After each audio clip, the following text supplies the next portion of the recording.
je viens de Porto Alegre, c'est au sud du Brésil. J'ai étudié lettres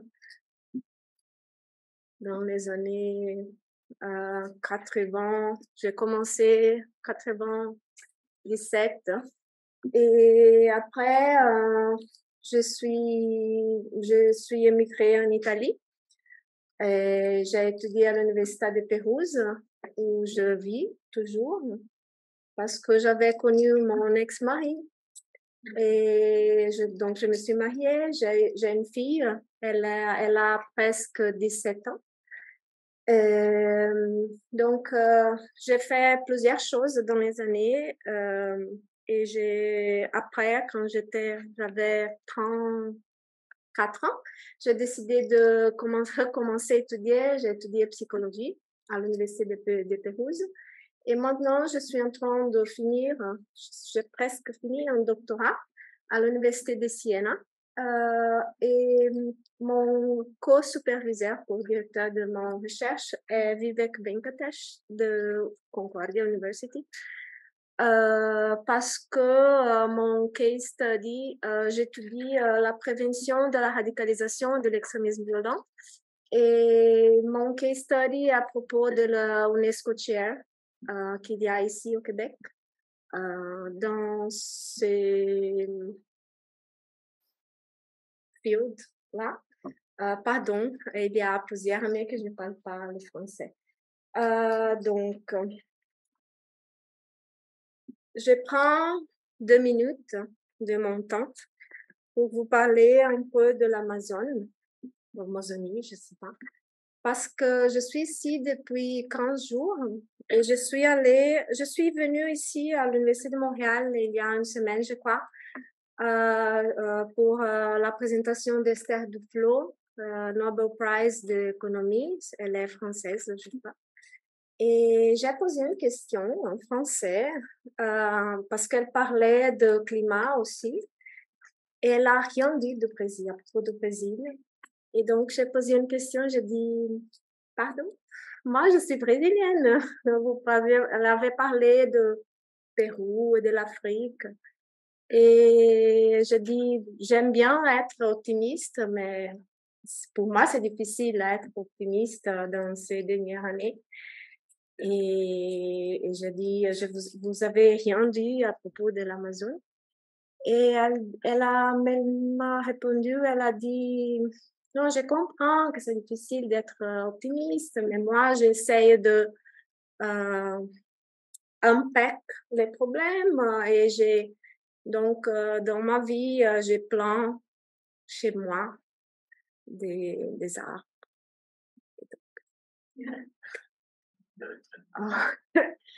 J'ai bien aimé la réponse, mais je ne pouvais pas discuter. Mais j'profite que je suis ici maintenant. Et je suis allée aussi dans un autre événement à Suntech. C'était un événement de l'industrie 4.0 à l'industrie décarbonée. Et là aussi, il avait une start-up qui s'appelle Viridis Terra. C'est pour restaurer, maximiser et pérenniser le capital naturel.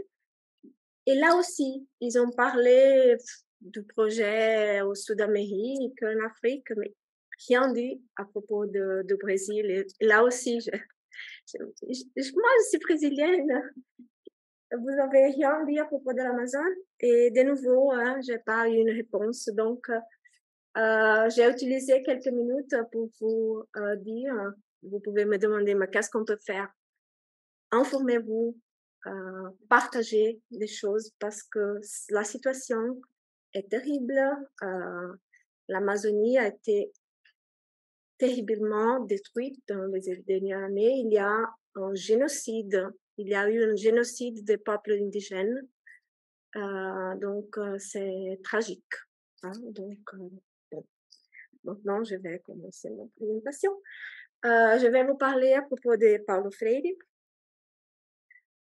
Ça, c'est une de mes citations préférées. Je vais vous lire en portugais, puis je vais vous dire la tradução. Não é possível refazer esse país, democratizá-lo, humanizá-lo, torná-lo sério, com adolescentes brincando de matar gente, ofendendo a vida, destruindo o sonho, inviabilizando o amor. Se a educação sozinha não transforma a sociedade, sem ela, tampouco a sociedade muda. Et la traduction est: il n'est pas possible de refaire ce pays, le démocratiser, l'humaniser, le rendre sérieux, avec des adolescents qui s'amusent à tuer des gens, à offendre la vie, à détruire des rêves, à rendre l'amour impossible. Si l'éducation seule ne transforme pas la société, sans elle, la société ne change pas non plus. Je vous demande excuse, je vais lire maintenant très rapidement parce que je crois que vous connaissez Paulo Freire. Donc, je voudrais vous parler d'autres choses après. Donc, je vous lis un peu de choses à propos de sa vie et de ses idées. Né à Recife, une ville de l'État de Pernambuco, au nord-est du Brésil, Paulo Freire était le fils d'une famille de classe moyenne. Bien que ses parents l'aient encouragé à devenir avocat, le jeune homme avait d'autres idées. Il s'intéresse très tôt à l'éducation et souhaite devenir enseignant. À l'âge de 20 ans, Freire a obtenu son diplôme d'enseignant à l'université de Recife et il a commencé à travailler comme enseignant dans la région de Pernambuco. Le premier travail de Freire consistait à enseigner le portugais à des adultes analphabètes à la campagne. Cette expérience a profondément influencé ses idées sur l'éducation. Il écrira plus tard que cette expérience l'a incité à penser à l'éducation comme un outil de transformation sociale. En 1963, la célèbre expérience a eu lieu à Angicos, à l'intérieur de son État, Rio Grande do Norte. Non, Pernambuco, pardon. Où 300 travailleurs ont été alphabétisés en 45 jours. Peu après, Freire a été invité par le président de la République, Jean Goulart, à organiser l'alphabétisation des adultes dans tout le pays. Il était prévu de créer 20 000 cercles de culture pour alphabétiser 2 millions de personnes. Selon Gadotti, considéré par beaucoup comme son principal biographe, pour comprendre la pensée de Freire et sa théorie de la connaissance, il faut examiner le contexte dans lequel elles sont nées, à savoir le nord-est brésilien des années 60, où la moitié de 30 millions d'habitants vivaient dans la culture du silence. Il était donc nécessaire de leur donner une voix et la possibilité de voter et de participer à la construction d'un Brésil capable de surmonter la dynamique du colonialisme. Le projet était interrompu par les coups d'État militaires de 1964. Considéré comme un subversif, Freire a été emprisonné pendant quelques mois, puis est parti pour des années d'exil. Sa première destination est la Bolivie, d'où il est contraint de repartir après un coup d'État militaire qui s'est également déroulé à peine un mois plus tard. Il passe ensuite 4 ans et demi au Chili, où il termine la rédaction de la pédagogie des opprimés. Après un an aux États-Unis, où il enseigne à Harvard, Freire s'installe à Genève, où il devient consultant auprès du Conseil écuménique des églises et promeut des activités d'alphabétisation dans plusieurs pays du tiers-monde, tels que Nicaragua, Guinée-Bissau, Cap-Vert et Tanzanie. Au cours de ces presque 2 décennies d'exil pendant la dictature militaire, Freire a élargi ses connaissances et ses lectures et est entré en contact avec des penseurs révolutionnaires, dont les influences l'ont aidé à fortifier les fondements de ses théories. Freire a toujours privilégié la dimension collective de l'apprentissage. L'apprentissage collectif et émancipateur devient ainsi un élément fondamental du processus de transformation de la société. Pédagogie des opprimés, globalement considéré comme son livre le plus important, est le résultat des réflexions nourries au Chili pendant ses premières années d'exil. Et j'ai mis des paroles de ce livre. L'oppression en tant que contrôle qui écrase est nécrophile. Elle se nourrit de l'amour de la mort et non de l'amour de la vie. La conception dépositaire qui lui est asservie est également nécrophile, de même qu'elle repose sur une conception mécanique, statique, spatiale de la conscience, et qu'elle transforme pour cette raison même les éduqués en réceptacles, en quasi-chose. Elle ne peut cacher sa marque nécrophile.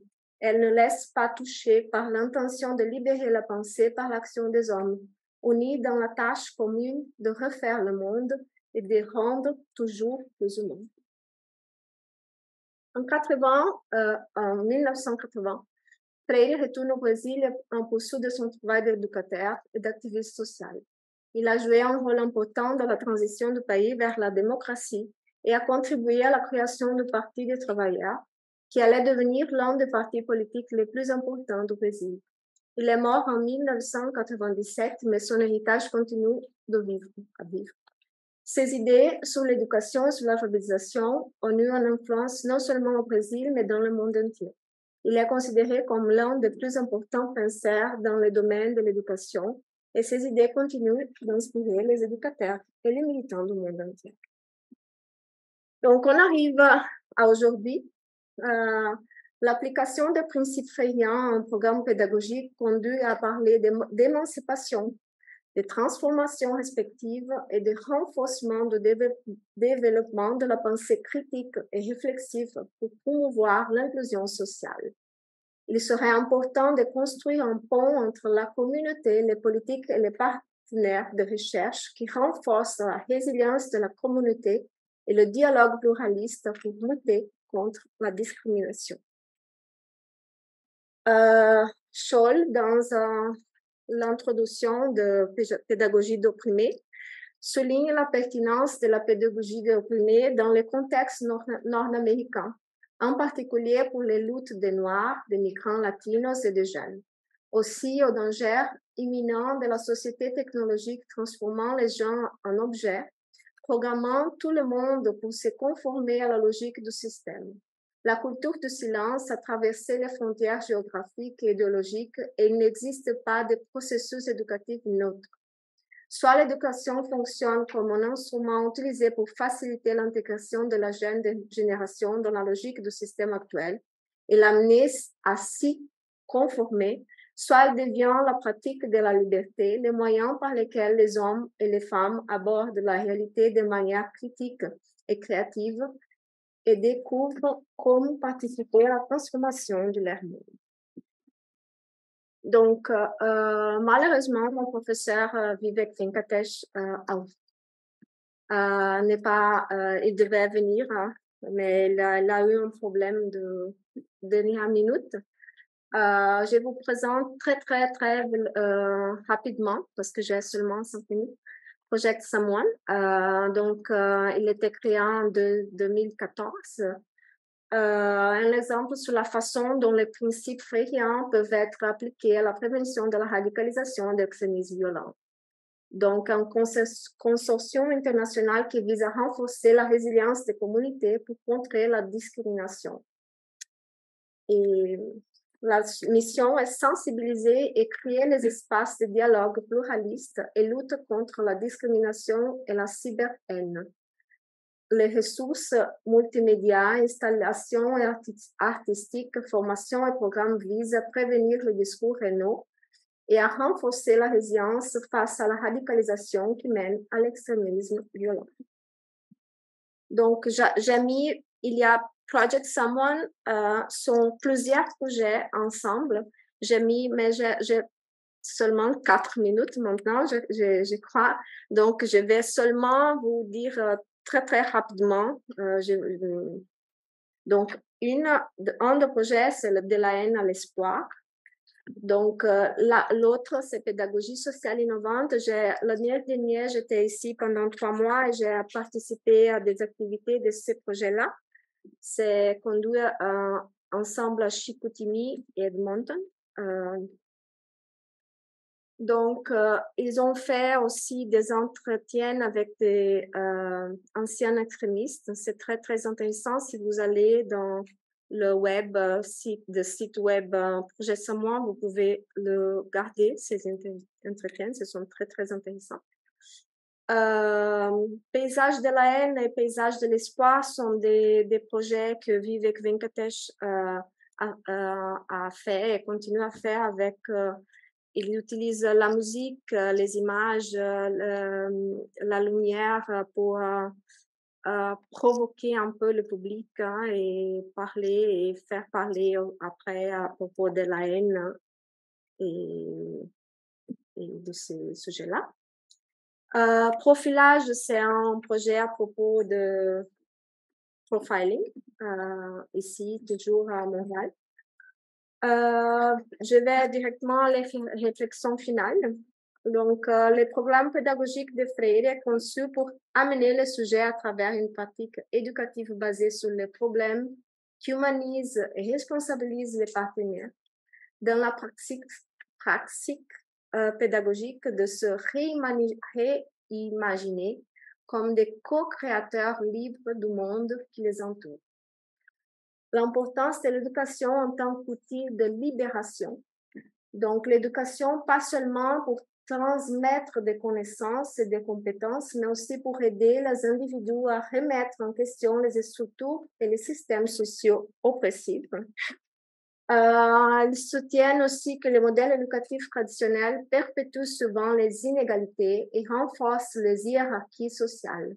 Son approche se concentre sur la création d'une société plus équitable et plus juste en encourageant la pensée critique et la conscience sociale, plutôt que de simplement transmettre des informations. La pédagogie critique souligne l'importance de la réflexion, du dialogue et de l'action dans le processus d'apprentissage. Et finalement, l'éducation intégrée aux pratiques de réintégration et aux efforts de mobilisation de la communauté.